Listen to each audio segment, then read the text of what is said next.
عادی بھائی، اگلا سوال ہے۔ میں پاکستان پولیس میں ایک آفیسر ہوں اور میں نے ماسٹر ڈگری کر رکھی ہے۔ میں انتہائی ایمانداری کے ساتھ اپنے فرائض سر انجام دیتا ہوں۔ آپ کی ویڈیوز بڑے شوق سے دیکھتا ہوں اور باقی دوستوں کو شیئر بھی کرواتا ہوں۔ پوچھنا یہ ہے کہ بعض اوقات مدعی کی جانب سے کیس کی پیروی کے لیے خود سے ہی رقم کی آفر ہوتی ہے جو ہم قبول کر لیتے ہیں، کیونکہ حکومت کی طرف سے جو فکس رقم ملتی ہے جس میں کورٹ کیس چلانا ممکن نہیں ہوتا، کیا یہ رقم لینا جائز ہے؟ دیکھیں جی، یہ ایک اعتبار سے تو مشکل سوال ہے۔ سب سے پہلے تو ہم سلوٹ کرتے ہیں جی ایسے لوگوں کو جو ایمانداری کے ساتھ اتنی بڑی ڈگری لے کر بھی پولیس کے محکمے میں 40-50 ہزار کی نوکری، اتنے کی نوکری ہوگی ان کی، کر رہے ہیں۔ تو یہ تو حقیقت بات ہے کہ میں نے پہلے بھی، میرے آپ کو پتہ ہے پولیس کے حوالے سے آلریڈی ایک کلپ آ چکا ہے یوٹیوب پہ، آپ جا کے لکھیں لیڈی پولیس آفیسر، تو وہ جو ایک لیڈیز میں سے تھیں ایک، ان کے اوپر چند نمازیوں نے حملہ کیا کراچی کے اندر، تو اس میں میں نے بتایا تھا کہ پولیس کو ریسورسز ہماری حکومتیں نہیں دیتی۔ جس طرح ہم اپنی فوج اور ایجنسیز کو بجٹ دے رہے ہیں نا، اس سے آدھا بجٹ بھی اگر پولیس کو دیں تو ہماری یہ سول ایجنسی ان سے بہتر نہیں تو ان کے برابر کام کر کے دکھا سکتی ہے، اور اس کے پیچھے ایشوز یہی ہیں۔ میری کئی ایک پولیس آفیسرز کے ساتھ ڈسکشن ہوئی ہے، وہ کہتے ہیں بعض اوقات ہم مجرموں کو پکڑ لیتے ہیں لیکن چھوڑنا اس لیے پڑتا ہے کہ اب ان کو عدالت کے سامنے جب پیش کریں گے اور گاؤں ایریا سے شہر لے کے جانے کا خرچہ ہے وہ ہمیں فکس 5,000 روپیہ یا 5,500 روپیہ حکومت دیتی ہے۔ تو اگر مجھے 3 شرابیے پکڑ کے ایک چھوٹے گاؤں سے لاہور لے کے جانے پڑ جائیں اور وہاں سے واپسی پر اور ان کو روٹی بھی کھلانی پڑ جائے تو میرے پورے مہینے کا ٹی اے ڈی اے فارغ، اگلے دن تو میں مجرم پکڑ ہی نہیں سکتا، اور اگر پکڑوں گا تو مجھے چھوڑنا پڑے گا کیونکہ میں کیس کی پیروی نہیں کر سکتا، اور اس وجہ سے کئی ایک مجرم چھوٹ جاتے ہیں۔ البتہ جہاں کہیں مخالف پارٹی انوالو ہوتی ہے نا، وہاں پہ ان کو پھر یہ ایج مل جاتا ہے کہ مخالف پارٹی جو حق پہ ہوتی ہے اور انہوں نے اپنا کوئی دشمن پکڑوایا ہوتا ہے تو وہ پیسہ لگانے کے لیے تیار ہو جاتی ہے۔ ان کو بھی پتہ ہے کہ پولیس والوں کے پاس تو ٹی اے ڈی اے نہیں، تو یہ بیچارے چھوڑ ہی دیں گے۔ یہ میں ایماندار پولیس آفیسرز کی بات کر رہا ہوں، بے ایمانوں کی نہیں۔ بے ایمانے تو اس سے ڈبل پیسہ لے کے تو ان کو مجرموں کو چھوڑ دیں گے، ان کی تو بات نہیں کر رہا، ایماندار پولیس آفیسر، اور ان کے لیے واقعی حقیقت ہے کہ زندگی ہینڈ ٹو ماؤتھ گزر رہی ہوتی ہے۔ بل میں پہلے آپ کو ایک اسٹرکٹ حدیث بتا دیتا ہوں، بخاری اور مسلم دونوں میں حدیث ہے۔ نبی علیہ السلام نے زکوٰۃ کے جو عاملین ہیں، جو سورہ التوبہ کی آیت نمبر 60 میں آیا ہے کہ جو زکوٰۃ کے کلیکٹ کرنے والے لوگ ہیں نا، زکوٰۃ کے 8 مصارف میں سے ایک مصرف ان کی تنخواہیں بھی ہیں، ان کی تنخواہ زکوٰۃ میں سے جائے گی جو زکوٰۃ کلیکٹ کر رہے ہیں۔ تو جب زکوٰۃ کے کلیکٹر واپس آتے تھے، بخاری مسلم کے الفاظ ہیں، جو زکوٰۃ انہوں نے کلیکٹ کی ہوتی تھی، یعنی بھیڑوں کی، بکریوں کی، اونٹ کی، گائے کی، وہ بیت المال میں جمع کرواتے تھے، اور کچھ ان کو گفٹ ملے ہوتے تھے۔ وہاں لوگ فیاض قسم کے لوگ بھی ہوتے ہیں نا کہ چلو جی یہ 40 بکریاں تو ہماری طرف سے زکوٰۃ ہے، یہ ایک بکری تو بھی لے جا۔ تو کہتے تھے یہ وہ ہے جو ہم نے زکوٰۃ اکٹھی کی، اور یہ سر بخاری اور مسلم دونوں میں ہے، مشکات میں پہلی جلد میں زکوٰۃ والے چیپٹر میں آپ کو حدیث مل جائے گی۔ اور کہتے تھے یہ جو کچھ بکریاں ہیں نا، یہ ہمیں لوگوں نے گفٹ کیے ہیں، یہ بیت المال کے لیے نہیں، یہ ہمارا گفٹ ہے۔ تو نبی علیہ السلام کہتے تھے نہیں، یہ بھی بیت المال میں جائے گا، تم جا کے اپنے ماں باپ کے گھر میں بیٹھو، اپنی ماں کی گود میں جا کے سر رکھو، میں دیکھتا ہوں کہ تمہیں وہاں پر کون یہ گفٹ دیتا ہے۔ نبی علیہ السلام کے الفاظ ہیں، کیونکہ تمہیں اس پوسٹ کی وجہ سے گفٹ ملا ہے۔ اس طریقے سے پولیس کو، فوج کو، جوڈیشری میں جو ادارے ہمارے ٹیکسز کے اوپر تنخواہیں لے رہے ہیں اور گورنمنٹ ان کو تنخواہیں دے رہی ہے، فی سبیل اللہ تو کوئی بھی کام نہیں کر رہا اللہ کے فضل سے، ویسے کہتے ہیں جناب ہم ملک و قوم کے لیے جانیں دیں گے، آج تنخواہیں بند کریں تو میں دیکھتا ہوں کتنے جانے دینے والے جانے دیتے ہیں، بہت کم لوگ ہیں، حقیقت بات ہے۔ اب میں اپنے آپ کو بھی اس میں انکلوڈ کرتا ہوں۔ تو اس طرح کے جو محکموں میں لوگ کام کرتے ہیں وہ تنخواہیں لے رہے ہیں، اب وہ چونکہ آلریڈی تنخواہ لے رہے ہیں، اب اس تنخواہ میں ایڈ ہو کے جو گفٹ ان کو ملتا ہے نا سر، وہ ان کے لیے حلال نہیں ہوگا۔ لیکن جو اسپیسیفک کیس انہوں نے بیان کیا نا، اس میں اس کے حلال ہونے کی گنجائش اس حوالے سے نکل سکتی ہے، اور صرف اتنی کہ جتنا اس کیس کے اوپر خرچ ہے، کہ مدعی کہتا ہے کہ سر آپ یہ مجرمین کو وہاں نہیں لے کے جا سکتے، ان کو لے کے جانے کا اور آپ کے جانے کا گاڑی کا میں بندوبست کر دوں گا، وہاں کے کھانے کا آپ کا بندوبست کر دوں گا، ٹھیک ہے، اور واپسی وہاں پہ رہائش کا اگر ایشو ہوا 2-3 دن رکنا پڑا، یہ سارے کورٹ کچہری میں جو خرچے ہوتے ہیں کچھ ڈاکومنٹس نکلوانے کے لیے وہ میں کر دوں گا، آپ جو ہے میرے کیس کو پروسیڈ کریں. تو اس کا وبال پھر حکومت وقت اور پرائم منسٹر کو جا رہا ہوگا کہ انہوں نے ایسا نظام کیوں نہیں قائم کیا کہ ایک عام آدمی کو پیسہ نہ لگانا پڑے. لیکن وہ پولیس آفیسر اس کی مد میں جو کچھ لے رہا ہے، لیکن یہ نہ ہو کہ خرچہ 10,000 ہونا ہے تو وہ لاکھ روپے لے لے. یہ اب اس نے خود فیصلہ کرنا ہے کہ جتنا خرچہ ہو رہا ہے اتنا ہی وہ خرچہ لے اس میں سے، کہ تاکہ اس کو پروسیڈ کر سکے. اور پھر ہمارے ان اداروں میں کام کرنے والے لوگوں کو چاہیے کہ یہ چیزیں پبلکلی ہائی لائٹ کریں. میرے ساتھ تو رونا روتے رہتے ہیں لوگ، لیکن ان کے آفیسرز کا تو کام ہے نا کہ ان چیزوں کو ہائی لائٹ کریں. جس طرح جب کبھی ان کے پولیٹیکل مفاد آتے ہیں تو آپ دیکھیں کہ یہ اتنی جرت کرتے ہیں کہ یہ سٹنگ چیف منسٹر کے خلاف بھی جا کے تو بولنا شروع کر دیتے ہیں. آپ کو پتہ ہے نا سندھ میں جو ایکس جو تھا آئی جی، وہ آئے دن اس کی ایک سٹیٹمنٹ آ جاتی تھی چیف منسٹر کے بارے میں. حالانکہ تیری اوقات کیا ہے کہ تو چیف منسٹر کے بارے میں بات کر رہا ہے؟ ایسے لوگوں کے اوپر تو سو موٹو لے کے سپریم کورٹ کو چاہیے ان کو اندر کرے کہ یہ ان لوگوں کو یہ طریقہ ہے کہ سیاستدان کے اوپر سارے شعر ہیں کہ وہ بولنا شروع کر دیتے ہیں. تو جب ایک سرکاری ملازم کا کیا کام ہے کہ وہ پولیٹیکل معاملات میں دخل دے، جبکہ وہ ایک پوسٹ پہ بیٹھا اور پھر کنٹراورشل چیزوں کے اوپر بول رہا ہے. وہ پارٹی تو نہ بنے. وہ تو جہاں یہ بول رہے ہوتے ہیں وہاں یہ بھی بولا کریں نا کہ ہمارے ساتھ یہ ایشوز ہیں جس کی وجہ سے ہم اپنے معاملات کو لے کے نہیں چل سکتے. اور اس میں یہ رونا پیٹا کرے تاکہ آج جس طرح ڈیفنس کے اداروں کو اتنا بھاری بھرگم بجٹ ملتا ہے، ٹھیک ہے، ان کو بھی بجٹ تھوڑا حکومت انکریز کر دے. وہ پنجابی کہتے ہیں روو نہ تو ماں بھی دودھ نہیں دیندی. یعنی بچہ روتا ہے اسی وقت ماں دودھ پلاتی ہے نا. ماں کتنی محبت کرتی ہے بچے سے، لیکن وہ بھی دودھ اسی وقت پلاتی ہے اسے جب بچہ روتا ہے.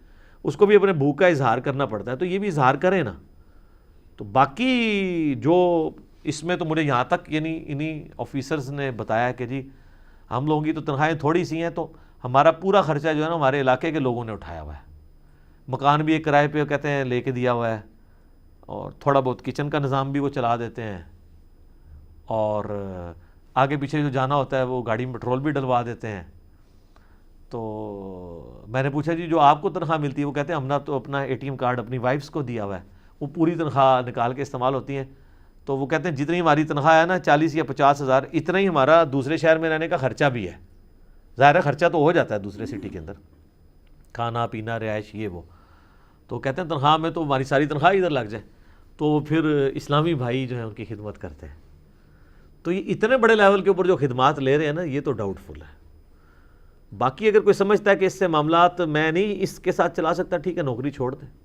کیوں اپنے آپ کو دوزخ کی آگ میں جھونکنا ہے؟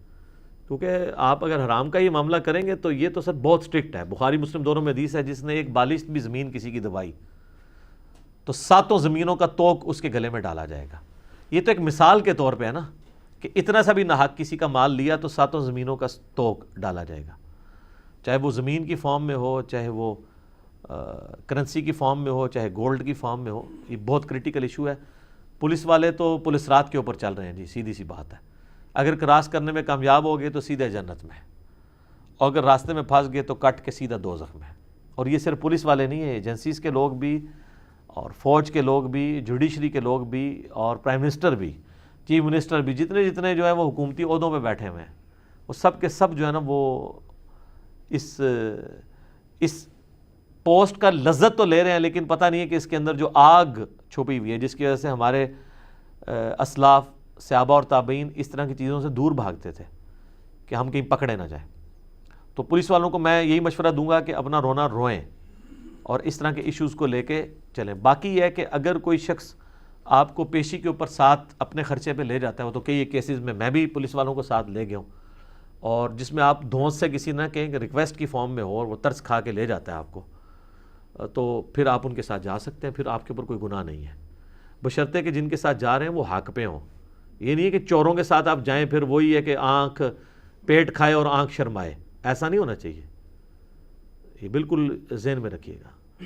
اور پھر اگر مظلوم غریب ہے تو پھر آپ اپنی جیب سے بھی اگر لگانا چاہتے ہیں تو ضرور لگائیں. اگر اس کی آپ مدد نہیں کر سکتے، کم از کم ظالموں کا ساتھ تو نہ دیں، کہ جو پیسے والے لوگ ہیں آپ ان کا ساتھ دیں. تو اس حوالے سے یہ لوگ تو پولیس رات سے گزر رہے ہیں جی، ان کو اپنا خیال کرنے کی ضرورت ہے. باقی زیادہ کسی کو مسئلہ ہے تو اپنی جاب بدل لے یا اپنی موٹر وے پولیس میں ٹرانسفر کروا لے. آپ پتہ ہے ایک عام آفیسر کو جتنی 45-50 ہزار تنخواہ پولیس میں مل رہی ہے نا, موٹر وے پولیس کی تقریباً آلموسٹ اس سے ڈبل ہے, تنخواہ بھی اور فیسلٹیز بھی, ان کی بچوں کی ایجوکیشن کے اعتبار سے اور ہاسپٹل کی ہیلتھ کے پوائنٹ آف ویو سے. لیکن ایماندار لوگ تو یہ ٹرانسفر کرواتے ہیں خوشی خوشی, بے ایمان لوگ تو کہتے ہیں اللہ نہ کرے کبھی موٹر پولیس میں ہم جائیں, موٹر وے پولیس میں. کیوں؟ وہاں تو لاکھ تنخواہ لینی ہے مہینے بعد, یا انہوں نے ہفتے کا حرام کا لاکھ کما لینا ہے. وہ موٹر وے پولیس کی نوکری سے ٹرانسفر اس پولیس میں کرواتے ہیں, حلال والے ادھر سے ادھر کرواتے ہیں. یہ میں آپ کو ریالٹی بتا رہا ہوں. یہ پولیس والے جب میری ویڈیو دیکھ رہے ہوں گے نا تو وہ سمجھ رہے ہوں گے کہ جناب دائیاں کو ٹھڈ نہیں چھپے ہوتے, یعنی جو دائیاں ہوتی ہیں نا ان سے پیٹ نہیں چھپے ہوئے ہوتے.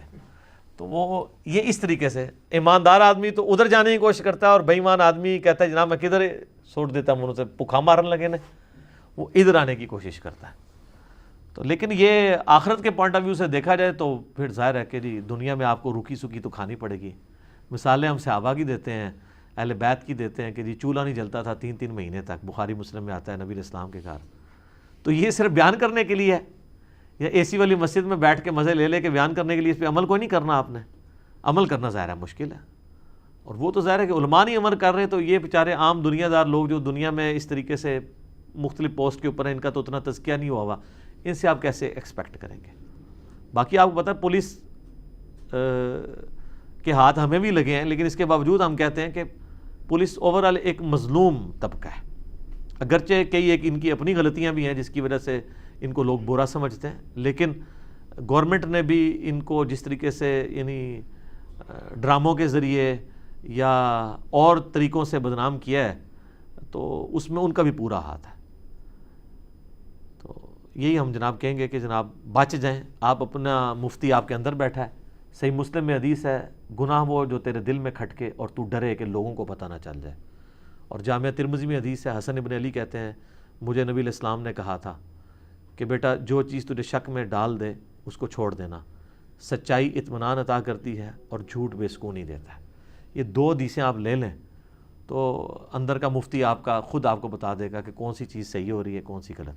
لیکن اندر کا مفتی یہ نہ کہے کہ فلاں تو اتنا کھا رہا ہے تو میں تو صرف اتنا سا کھا رہا ہوں, فلاں جو ہے وہ گٹر کے پانی سے پورا جگ پی رہا ہے, میں تو صرف آدھا گلاس پی رہا ہوں. نہیں, یہ نہیں.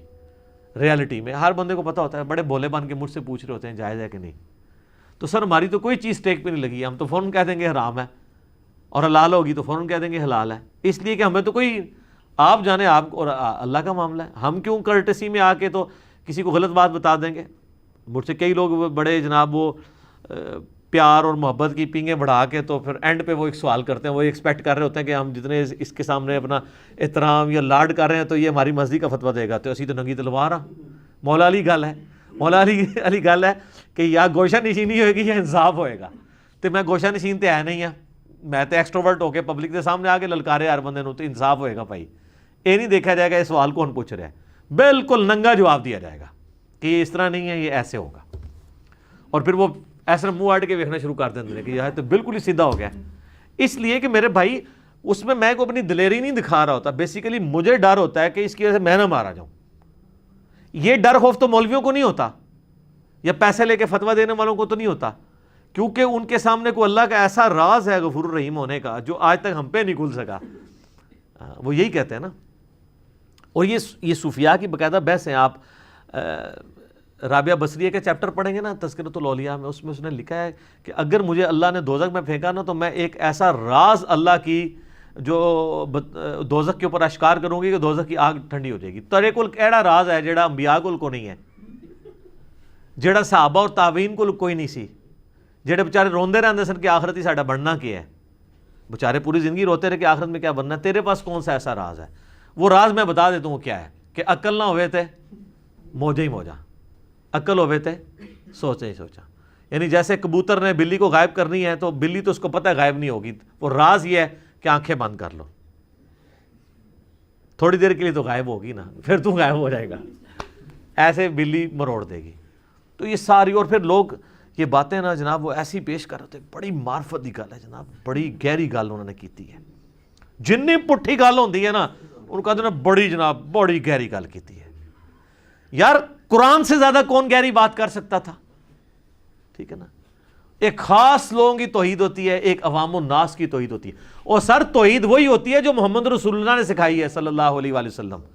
وَقُلْ هُوَ اللَّهُ أَحَدٌ اللَّهُ الصَّمَدُ لَمْ يَلِدْ وَلَمْ يُولَدْ وَلَمْ يَكُنْ لَهُ كُفُوًا أَحَدٌ وَإِيَّاكَ نَعْبُدُ وَإِيَّاكَ نَسْتَعِينُ وَإِذَا سَأَلَكَ عِبَادِي عَنِّي فَإِنِّي قَرِيبٌ أُجِيبُ الدَّعْوَةَ الدَّاعِ إِذَا دَعَانِ ادعوني استجب لكم.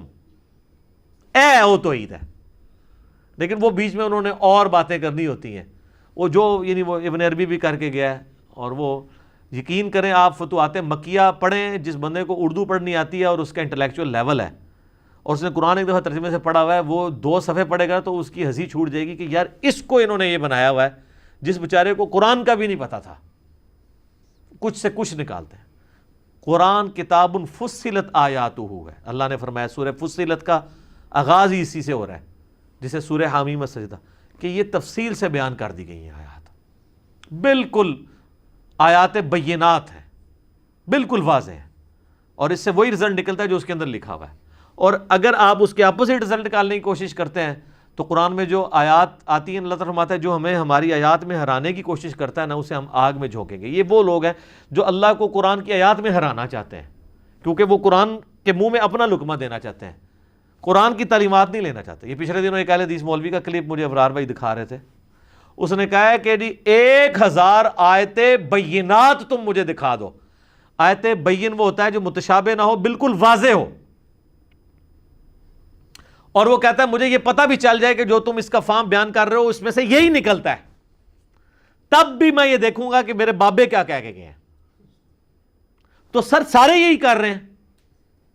قل انما انا بشر مثلکم سے جو مطلب نکلتا ہے اس کو ریجیکٹ کر کے بریلویوں کے, میں نہیں کہتا سب بریلویوں نے, بریلویوں کی عوام الناس نے جو عقیدہ گھڑا ہوا ہے نور و بشر کے اعتبار سے, وہ انہوں نے اس لیے گھڑا ہے کہ وہ کہتے ہیں کہ یہ اس کا فام وہ لینا ہے جو انہوں نے بتایا تھا.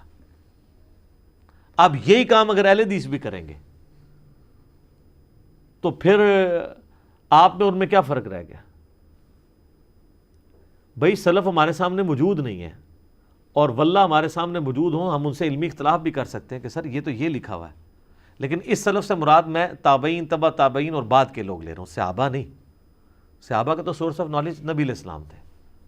صحابہ کرام نبی علیہ السلام کے جو ریفرنس سے بیان کرتے تھے, وہ ظاہر دین تو صحابہ ہی حجت ہیں دین کے اندر, انہی کا فارم لیا جائے گا. ٹھیک ہے, اور اس فارم کو اسی طریقے سے, ان کو میں صحابہ کا فارم بتاتا ہوں, پھر اذانیں شروع ہونے والی ہیں, اسی پہ کنکلوڈ کرتا ہوں, پھر اذان کے وقفے کے بعد اگلے سوالات کریں گے. صحیح بخاری میں حدیث ہے, جنگ جمل کا وقت قریب تھا. ہائے یہ آیات بینات جڑی تانوں کہہ رہے ہوندے نا, بیسیکلی وہ بخاری اور مسلم دی بینات احادیث جڑیاں آل امیہ دے خلاف نے نا, وہ ان کے انکار کے لیے بیسیکلی کہہ رہے ہوتے ہیں. تو میں اب آپ کو صحابہ کا فارم بتانے لگوں. عمار ابن یاسر کو مولا علی بھیجتے ہیں کوفے, صحیح بخاری میں ہے, میرے کربلا والے ریسرچ پیپر میں, اور حسن ابن علی کو بھی ساتھ بھیجتے ہیں اپنے بیٹے کو, کیونکہ حضرت عائشہ جو ہیں وہ جمل کے لیے روانہ ہو چکی ہوتی ہیں, بصرہ سے کوفہ آ رہی ہوتی ہیں. مسئلہ ہے قصاص عثمان, اور خلیفۃ المسلمین بیٹھا ہوا ہے مدینے میں. آج کے لوگوں نے بھی جب دھرنا دینا ہوتا ہے تو کراچی جاتے ہیں, کہاں جاتے ہیں؟ اسلام آباد, کیونکہ وہاں پرائم منسٹر بیٹھے ہوئے ہیں. یہ لاجیکل چیز ہے. اب خلیفۃ المسلمین مدینہ شریف بیٹھے ہوئے ہیں, لیکن اہل جمل جو ہیں وہ مدینہ شریف نہیں جا رہے, وہ اپنا پورا جتھا بنا کے, پارٹی بنا کے کوفے جا رہے ہیں خود بدلہ لینے کے لیے, یعنی ریٹ آف دی گورنمنٹ کو چیلنج کرنے, قانون کو ہاتھ میں لینے کے لیے. تو مولا علی کو پھر مجبوراً بھیجنا پڑا عمار ابن یاسر اور حسن ابن علی کو. تو اس میں الفاظ ہیں بخاری کے کہ حسن ابن علی جو ہے ممبر کے اوپر والی سیڑھی پہ بیٹھتے ہیں, حالانکہ عمار ابن یاسر سے ان کی 1/3 عمر ہے. عمار ابن یاسر اس وقت آلموسٹ 90 سال کے ہو چکے ہوئے تھے, تو حسن ابن علی تو بہت چھوٹی عمر کے تھے. حسن ابن علی کی اس وقت ہارڈلی عمر جو ہے وہ 30 سال کے قریب ہوگی بمشکل. نبی اسلام کی وفات کے وقت حسن ابن علی کی عمر تھی 7 سال, تو 11 ہجری کے اندر آپ علیہ السلام کی وفات ہوئی ہے. تو یہ صفین جو ہے وہ 37, تو آپ دیکھ لیں وہ آلموسٹ 30 سال کے قریب ہوتی.